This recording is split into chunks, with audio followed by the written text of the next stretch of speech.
Well, RIBBLE have just released a new Ultra, and I did a bit of an overview of that bike, so go and check out that video if you haven't seen it.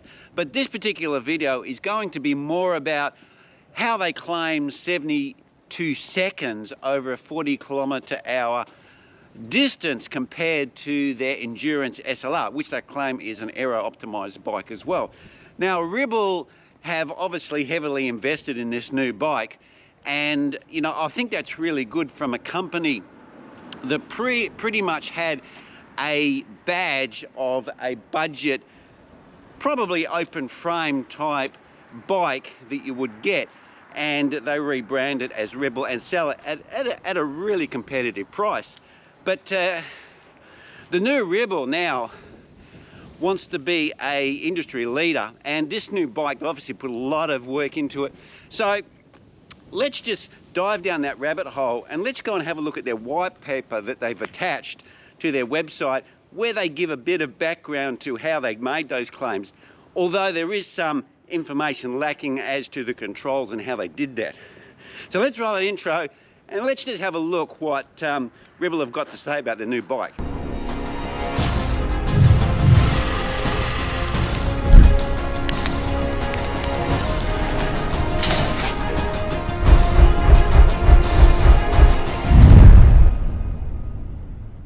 Before we jump in too far, first of all, let's just clarify what RIBBLE are actually claiming. Now, their claim is a saving of 75.1 seconds at 22 miles an hour and 61.4 seconds at 29 miles an hour. Now, obviously, people have commented in the previous video, but it's the same distance and the same speed, so how can it be different? But I would assume that the Endurance one was slower by that time. Now, the second thing we need to take into account is that they did include the rider in this statistics, which is really good because some manufacturers do not include the rider, they just include the bikes, and then because you can get a bigger percentage because the bike saving is only 20% of the total drag that is offered to the wind. But when you put the rider on, that adds the other 80%, which is 100% drag that you would see to a rider riding down the road. Now, RIBBLE, what they've done is they've done an average between the 5% and 10% yaw angle, and you can see the square on this graph. So in that area there, they've averaged the times, and then that's where they get the 75.1 seconds and the 61.4 seconds, and that'll be shown as we go through the white paper. Now, RIBBLE did some experimentation with some different aerofoil shapes, and they compared like the conventional aerofoil shape, which is their knacker shape, with the ones that are used heavily in the bicycle industry, which are the truncated ones, because the UCI rules ban them from being able to make a full conventional aerofoil shape because it exceeds the dimensions of the frames that are allowed by the UCI. That's why they truncate the back of them. Now, what RIBBLE have done here is they've experimented with a number of different foil shapes, and what they're saying is that the optimized chord shape, which is the number 5, gives the best overall performance over a spread of a different yaw angle. Now, the only thing I would question is that the conventional aerofoil shape, I would feel performs better at 0 yaw, but they haven't shown this. They're showing that their optimized truncated aerofoil design, number 5, performs just as well. So I've got a bit of a question mark against that one. Now, RIBBLE did some work on the head tube, and the first step that they did was optimize the shape. So instead of just having a normal head tube, which is round or whatever shape, they basically optimized the curvature of the shape, which I would imagine brings it closer to the conventional aerofoil shape. And then step 2, they did the extension of the trailing edge, which then really does bring it closer to a conventional aerofoil shape.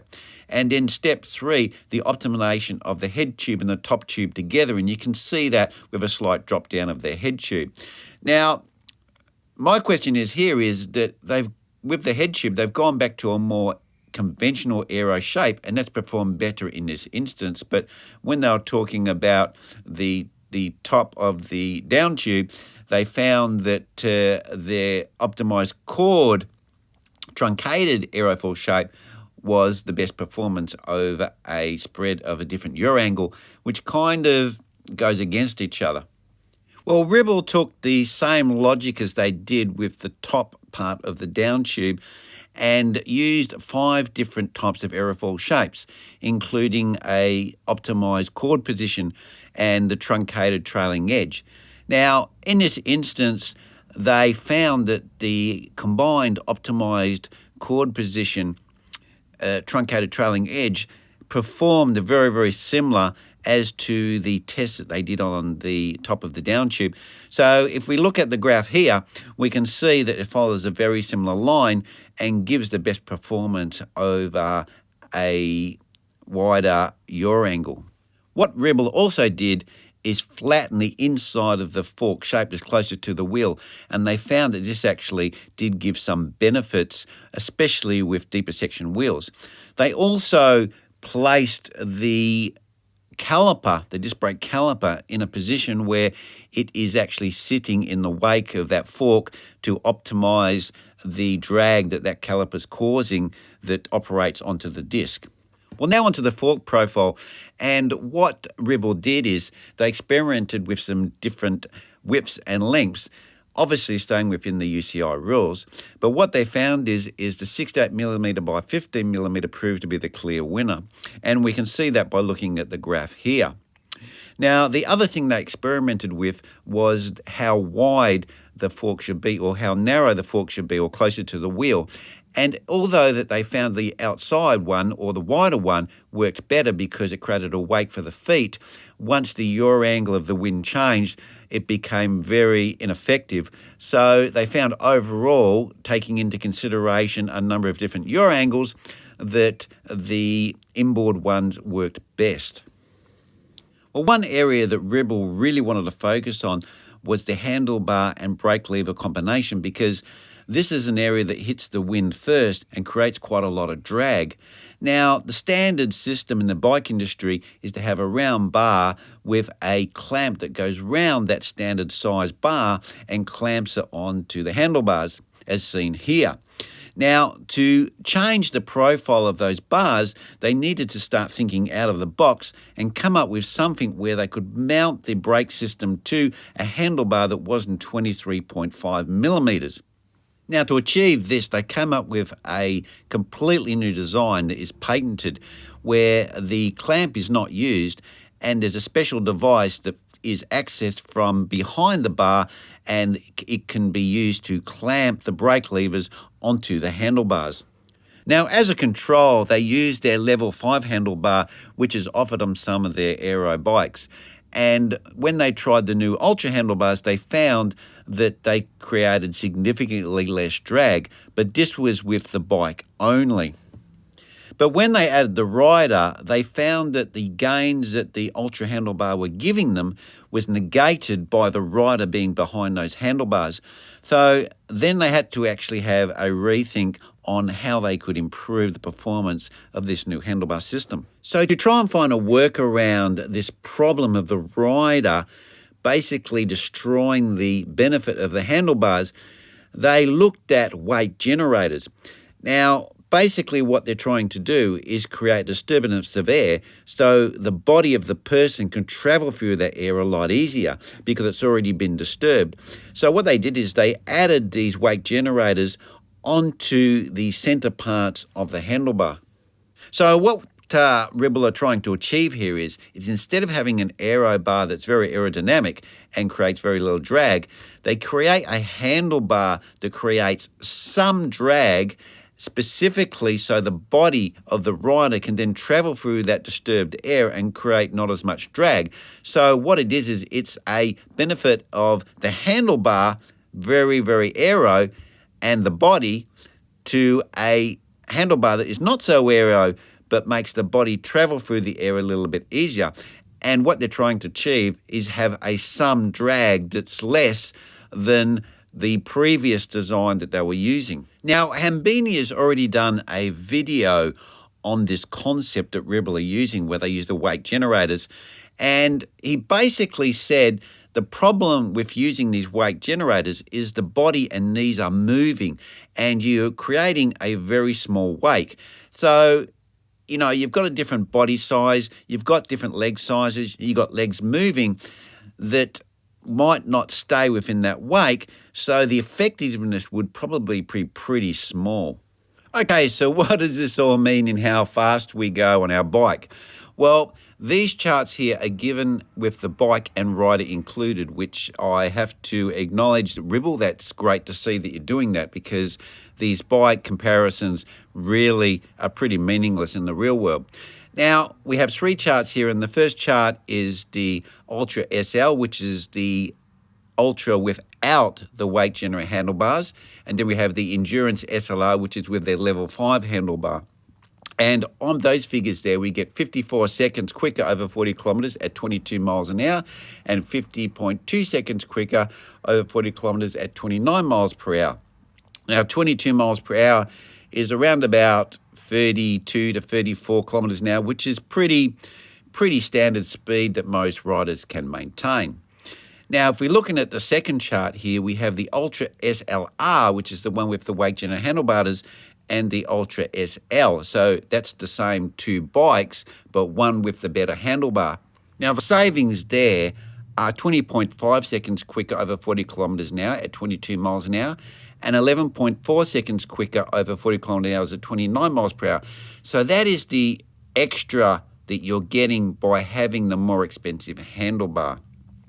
Now, if we look at the last chart, which is the Ultra SLR, which is the full Ultra with the full wake generator handlebar, to the SL4, which is a level 5 aero optimized handlebar, and we have a 75.1 seconds quicker over 40 kilometres an hour at 22 miles per hour, and 61.4 seconds quicker over 40 kilometres an hour at 29 miles per hour. Now, some people may ask, why is it larger at a slower speed? And that's because it takes you longer to ride that 40 kilometres. So in percentage-wise, at the higher speed, you're getting a bigger percentage, but because the time at a slower speed is much, much longer, it gives you a bigger seconds advantage.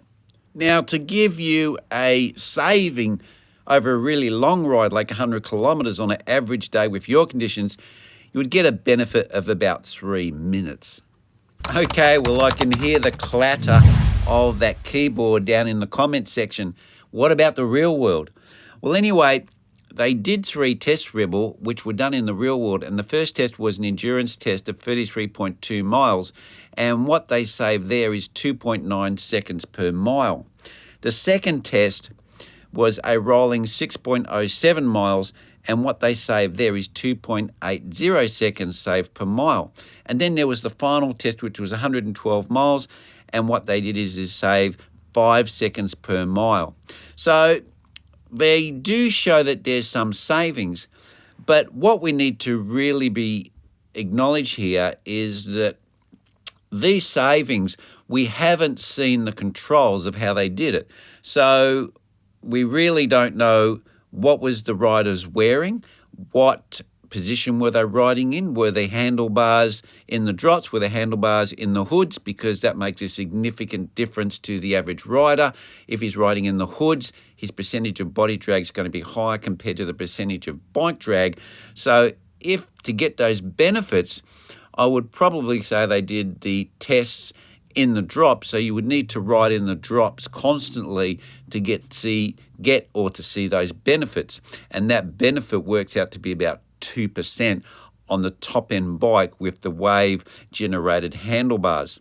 Well, this is all great news if you're an aero fan, but what you've got to remember is these sorts of bikes do have compromises for the everyday user, because what you have problems with is fitting stuff to them. And it looks like you can't add aero bars to it, which would probably give you a bigger advantage than buying this whole bike anyway, because it gets your body into a more aero position. And the other thing as well is fitting lights or computers or any other accessories that you normally use to ride your bike. And that could be just for safety purposes because you're riding on the road. So they're the sorts of things you need to consider when you buy a bike like this, because in some ways for everyday use they can be a little bit impractical. And the other thing you need to realize is that, yeah, all this tech's really great, but just getting your body into a more aero position by using aero bars could probably give you a bigger gain. And a lot of us people that are riding these bikes are not as young as we used to be, or we're not as trim as we should be, and we can't maintain those aero positions because we're just not flexible enough because we sit at a desk every day. So if you're going to drop the money on this bike, which is pretty expensive, it looks to me that it's over 10 grand US for the top of the range, easily, well over. So you got to really ask yourself, for an everyday bike, is it really for you? But if you're a guy that's racing and you want a bike like this, and it's that special bike you bring out on those really fast circuits, it might give you some advantage. Well, anyway, guys, that's where I'm going to leave it, and I'm going to catch you next vid. Thanks for watching.